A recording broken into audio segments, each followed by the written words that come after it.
قرآن کې الله فرمایي یا ایها الذین آمنوا اتقوا الله وکونوا مع الصادقین.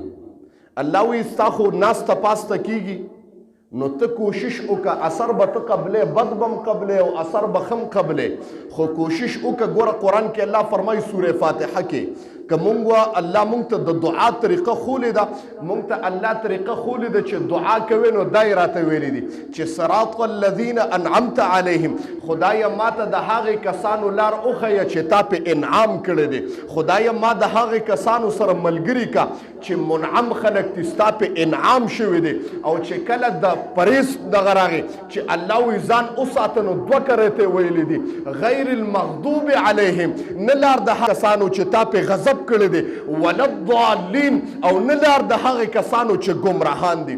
چې د پاک صحبت راغی نو زما رب وفرمیل چې یو کرت د هغې کسان چې منعم خلک دي ما په انعام په دنیا کې کړی دی، د هغې خلکو سره کېنه. او چې د بد صحبت مجلس او د بد صحبت خبره راله زما رب دوه کرته وفرمیل، دوه کرته زه اعلان کوم چې د بد ځای نه ځان وساتئ. محترم دوه کرته زما رب اعلان وکړو.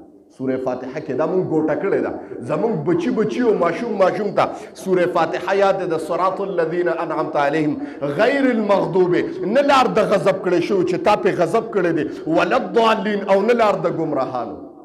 نو صحبت اثر لري. محترم صحبت اثر لري. ماحول معاشره صحبت د هغې ناستې یو خامخا پتا باندې اثر ای. نو چې ته بد کینې نو پاک کینه جي، چې ته بار د چرسیانو سره ناستې نو خیر دې لږ د تبلیغیانو سره هم کینه. بار چرسیانو سره او د فلمونو والا سره ستا زندګي تیریږي نو خیر دې راشه لږ ګشت والا امیر صاحب سره هم وګرځه، بیا د هغې کمال هم وګوره او د دې کمال هم وګوره. تا ته پته ولګي هغې سره کینې نو د لوخړو بوی نه به در نه ځي، د چرسیانو سره پوډریانو سره کېناستې د لوخړو بوی نه به ځي، د امیر صاحبانو د علمو سره په ګشت کې وګرځېدې هسې به درته امیر صاحب وي. راځې خو که امیر صاحب چې عطر دله ومږم، کپړې به دې سپینې اچولي، سپینه ټوپۍ به دې اچولي، تور واسکټ به دې اچولي، ځکه تا ته په جومات په بدو کپړو کې ځان بد ښکاره کړي، عطر به دې پورې کړي، ګیره به دې غوړه کړي. که د ګیرې توفیق نه الله به په دغه صحبت کې د ګیرې توفیق هم درکړي. محترمو صحبت اثر لري. او یو ناشنا خبره کوم، محمود غزنوي رحمت الله علیه یو بادشاه دی، وی 16 کرته سومنات یو مندر دی، په باندې حمله وکړه نه فتح کېده. د پاک صحبت اثر ویم جی، د پاک صحبت اثر ویم.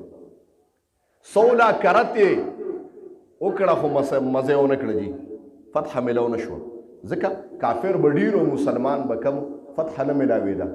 نو چا ورته ووی دغلته یو بزرګ دی هغه سره لږه ناسته وکړه، خواجه ابوالحسن خرقاني رحمت الله علیه لږه ناسته سره وکړه. حضرت چې چاته هم دعا کړې ده هغه دعا لګېدلې ده جي، د بزرګانو دعا لګي، د بزرګانو دعا لګي. نو دا محمود غزنوي رحمت الله علیه ډېر هوښیار وي، ورځم او لږ ازمایش پې کومه، ورځمه او لږ ازمایش پې کوم. محمود غزنوي رحمت الله علیه راغی، دغه کرت خواجه ابوالحسن خرقاني رحمت الله علیه ناستې، یو مرید یې ناستې سر کې وله ګوتې وي. خواجه ابوالحسن خرقاني رحمت الله علیه ورته وایي دا سر مې ګریږي، ته وګوره څه مسله ده، څه سپږې پکې شوي دي که خارښتي شوي دي، سپونې پکې شوي دي، څه هغه داسې خلک وو چې د دنیا نه بې رغبته خلک وو، الله والا خلک وو. د دنیا مثال د هغې په مخ کې د چپړو د ګندګۍ و جي. یو مرید رامنډه کړه، وی حضرت خبره خو نه، وی نه که نه څه چلو شو، وی څه چلو شو، حیران شو، سر یې اوچت که سر یې ښکته کړی و، سر یې اوچت که سر یې ښکته کړ. وی حضرت بادشاه حاکم وقت ته دروازې ته راغی، وی ښه ما وی چې څه چلو شو، ما وی که سر کې سپونې پیدا شو، سر یې ښکته کړ او غټ غټ ویښتي و. د بادشاه داسې حاکم راغی محمود غزنوي، وی ما وی که سر کې دې سپونې پیدا کړې چې سپونې دې پکې. وی محمود غزنوي رحمت الله علیه راننم وته، خواجه ابوالحسن خرقاني سره کیم ناسته، ورته وی څه مسله ده. حضرت یو مندر دی، 14 کرته مې په جې حمله وکړه خو نه فتح کېږي، دعا راته وکړه دا مشکل دی. وی ښه دعا کومه. نو د هغې نه مخکې یوه تیلې راویسته، توجه شته ستاسو، یو تیلې راویسته، هغه تیلې د دینارونو نه ډکه وه. نو د خواجه ابوالحسن خرقاني مخې ته یې کېښوده، اوس پې ازموده کوي چېرې دی څه کوي، پیسې الي که نه، بعد خلک یې مولیانو ته داسې نسبت یاره جیوي دا مولا مال دی جیوي په ګاډي کې ګرځي مړ کېږي دا په ده باندې نه ځایږي قسم دې مړ کېږي داسې دړې دی وایي دی په د 10 لکو په ګاډي کې ګرځي دړې د ما محترم دا د دې وجې نه وایي چې ګنې ګپ ورسره لګي دا پې دړ دی نه وایي دا پې څه دی دا پې دړ دی نو دی دا خبرې کوي الکه چې مولا قسم بالله د محمد رسول الله په دې ځای باندې ناستم زه یو عاجزه مولا یم عاجزه او دا مې مشاهده د قسم بالله چې اجي صاحب ته پته ده او د ټولې معاشرې ته پته ده چې زه والد صاحب په 2.5 زره تنخوا باندې دلته امامانو دلته 2 خادمان او 2 امامان دي د یو خادم تنخوا 10,000 ده او د یو مولا تنخوا 2,000 ده زه په دې کې زندگی تیروم الحمدلله داسې زندگی تیروم خلک وجي زمون استاد جی لکپتی دی نورو ته پته نشته ابل در دغه ته یو کس بوټان غوسته شکیل تاسو به پیژنئ دغه استاد جی راځه بوټان درلم کاری صاحب وته پته زما بوټان شلیدلی خو هغه ته پته و نور خو حالات خراب دي وای دا دې د پاره تاسو ته نه چې رحم را باندې وکي دا تاسو ته مشاهده ولا خبره کوم محترم چې بوې ته ما وې تاسو گاډه خو 2-3 ورځې اډه کې ولاړو مې سنجي پکې نشته ګوره ځکه مې ودرولې پسې بوزم وی ډېرو ورځو نه وینم نو مې چې څوک څه وایي کاري صاحب پلانکي ځای کې پروګرام دی راشه ختم القرآن یا جلسې له لاړ شم نو زما شاګرد ورته وویل چې سنجي اچورې نو چې هغې نه کومه د پروګرام نه پاتې سنجي شي نو زه پې بیا ګرځم او خلک څه وایي یاره استاد دا قسم دی د دنیا نه د بې رغبتۍ ما چرته دا د محمد رسول الله پټکې مې په سر دی د الله په ذات مې د قسم که د دنیا د چا مال ته خفه کېږم او د چا جایداد ته خفه کېږم دا مې ایمان دی او په هغه رز مې ویلي دي خدایه که د چا بینک بیلنس او ګاډو ته خفه شم خدایه داسې ژوند مې نه دی پکار دا مردارۍ والا ژوند دی داسې ژوند مې نه دی پکار او زه تاسو ته یو جمله ویم چې د دنیا نه د څومره بې رغبتي اختیار کړه دومره به دا دنیا تا پسې منډې وایي ګورې دا مشاهدې والا خبره کوم هغه یو بزرګو بیت الله شریف کې طواف کو یو حاکم ورته وي یو بزرګ وایي حضرت څه وغواړه وایي زه ستاسو د بزرګۍ چرچې دي وایي یاره جي که څه غواړې نو وغواړه نو بزرګ ورته وایي څه نه دي پکار وایي حضرت وغواړه نو بیت الله ته یې ګوتې ونیولې وایي دلته هم ستا نه وغواړم بیت الله کې مستانه وغواړم اوس توجه شته اخو حاکم نو ملامت یې کړ نو چې کله دغه عمرې پوره کړ بار ووته نو د حرم نه بار ورته حاکم ونه وایي حضرت اوس خو بیت الله کې نه اوس خو بار اوس خو څه وغواړه که نه توجه شته اوس خو څه وغواړه که نه وایي څه وغواړم دین د نه وغواړم که دنیا وغواړم څه وغواړم د سوال ته ګوره توجه شته دین وغواړم او که دنیا وغواړم نو دا خو ویلی نه شو چې دین وغواړه ځکه خو په خپله د دین په نور باندې منور وایي حضرت دنیا وغواړه نو دی ورته جواب کې بزرګ څه وایي چا چې دنیا پیدا کړې ده ما د هغه نه غوښتې ستا نه به څه وغواړم چا چې دنیا پیدا کړې ده ما د هغه نه ده غوښتې نو ستا نه به څه وغواړم نو دا بادشاهان بیا درونو ته په خپله راځي دا خلک به ستا در ته خپله راځي محترم او ستا دغه باچي وایي اشرفې مې خواجه ابوالحسن خرقاني ته کېښودی و چې مې ورته وردې خوا کړې نو هغه وکتل او مسکې شه چې مسکې شه زه حیران شوم چې حضرت جوړ خوشحاله شه حضرت خوشحاله شه وایي هلکه روټۍ راوړئ باچا صاحب له روټۍ راوړئ مرید وګرځېده چې لنګر خالي و لنګر کې چېرته یو سړه ټوکړه پرته وه هغې ورته کېښوده وایي دعا کومه خو زمونږ د لنګر خورده به خورې دعا کومه خو خورده به خورې هغه حضرت چې هغه ډوډۍ راواغسته هغې ماته کړه هغې یو ټک وکوجي د سور وزو اوچه پرته وه نو چې خولې ته یې واچوله نو مری کې اونخته وایي اوبه پکار دي خواجه ابوالحسن خرقاني ورته څه وایي اوبه پکار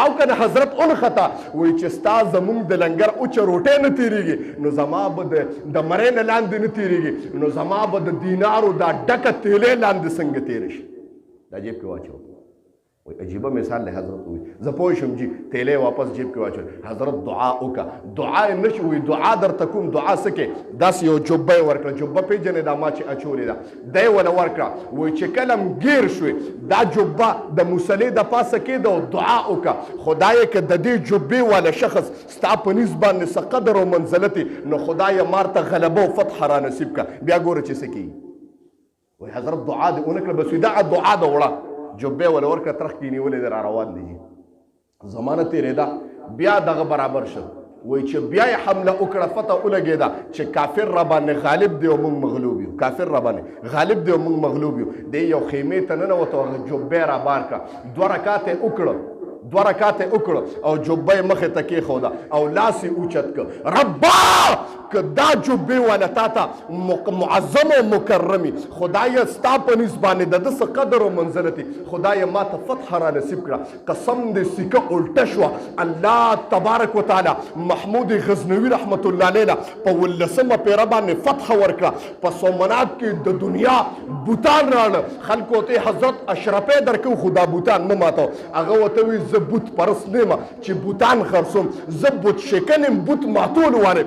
بوتان مې مات کړه، سودا مې د بوتانو اونه کړه، سودا مې د دین اسلام اونه کړه، سودا مې د خپل ایمان اونه کړه، سودا مې د خپل اعتقاد او عقیده اونه کړه، سودا مې د خپل جذبې اونه کړه. وایي هغه بوتان مې مات کړ، پکې دومره جواهرات راووتل چې هغه زما د نیمې بادشاهۍ عمره قیمت رالم د خواجه ابوالحسن خرقاني مخې ته کېناستم. ما وی حضرت دعا ولګېده، فتح حاصله شوه. ما ته وی محموده ډېره کچه دعا دې وکړه، ډېره وړه دعا دې وکړه، ډېره کمزورې دعا دې وکړه. که دا جبه تا ځان ته مخې ته په موسله ایښې وه او دعا دې کړې وه چې رب ماله د ټولې دنیا فتح پکار ده. زما د رب په ذات باندې قسم چې زما رب تعالی د ټول جهان فتح درکړې وه. سبحان الله. تا معمولي مسله وکړه، تا معمولي دعا وکړه، تا زما د جبې ډېره وړه او دغه دعا وکړه. محمود غزنوي رحمت الله علیه وفات شو. توجه شته؟ وفات شو. چا خوب کې ولیده حضرت ته خو بادشاه وې څنګه چل وشو، ته خو بادشاه وې څنګه چل. وایي قسم دې الله مې ډېر رحیم وموند. وایي څنګه؟ وایي د الله د ذات نه قربان شم. یو معمولي غونته وایي زه خو بادشاه وم او ما ډېرې نیکۍ هم کړې. ما وویې محمود غزنوي رحمت الله علیه داسې بادشاه و. محمود غزنوي رحمت الله په بادشاهانو کې دا یو ولی الله و. وایي قسم دې زما رب ما ته ووی محموده ما ته ستا یو ادا خوښه شوې ده. ما وی خدایه دا کومه ادا ده؟ الله دا کومه ادا ده؟ وی حیران شوم. ما ته الله ووی محموده یو ادا خوښه شوې. ما وی خدایه دا کومه ادا ده چې تا ته خوښه شوه؟ نو زه دې پې ځان ته رانږدې کړم.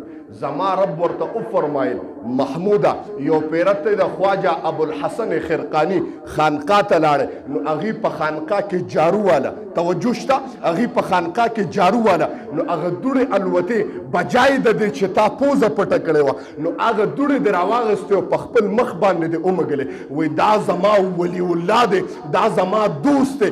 د هغه د خانقاه د دوړو د قیمت ته وجې نه چې تا په مخ باندې ومږله. وایي د هغې ورځ نه ما په تا باندې د جهنم ور حرام کو. محترم دا د علماو د بزرګانو د خانقاهونو د مراکزو د دوړو دومره قدر او منزلت دی. محترمو چې ته جومات کې کښېنې نو ستا به څومره قدر او منزلت دی؟ ستا به څونه ښه. ته دنیادارو پسې منډه وي، دنیا پسې منډې مو. قسم دی دنیا سړی جړی، دنیا سړی جړی. د انسانانو په رضا پسې منډې مو. سړی ستړی کوي، ستړی به شي، تندې به دې مات شي، خو انسان به رضا نشي. مالدارانو پسې منډې مو، هغه انسان ذلیله کوي. قربان د الله د ذات نشم، قربان د رب د ذات نشم. قسم دی چې د انسان 2 قطرې ځمکې ته د پرېوتو نه مخکې زما رب وایي چې ستا دا 2 قطرې د سترګو اوښکې د ځمکې په پرېوتو نه مخکې ما ستا ټول ګناهونه معاف کړي. محترم پرېوتو نه مخکې ما ټول ګناهونه معاف کړي. نو راشه د الله در ته راشه، جومات ته راشه، علماو سره کښېنه، تبلیغیانو سره کښېنه، الله والو سره کښېنه، بزرګانو سره کښېنه. محترمو خو خلکو سره په دنیا کې کښېنه. د دې چاپ په تا ته ښکاره کېږي. که چا پې تا ته ښکاره نه شه، چا پې تا ته ښکاره نه شه، نو قسم دې ستا په بچو به د دې اثراتي، ستا په پوښتنو به د دې اثراتي، ستا په اولاد او نسو به د دې اثراتي. الله به که دغه دنیا کې ښکاره نه شو، د دې اثرات په قبر کې او په آخرت کې خامخا ملاوي. یا رسول سلام علیکہ، یا حبیب سلام علیکہ، سلام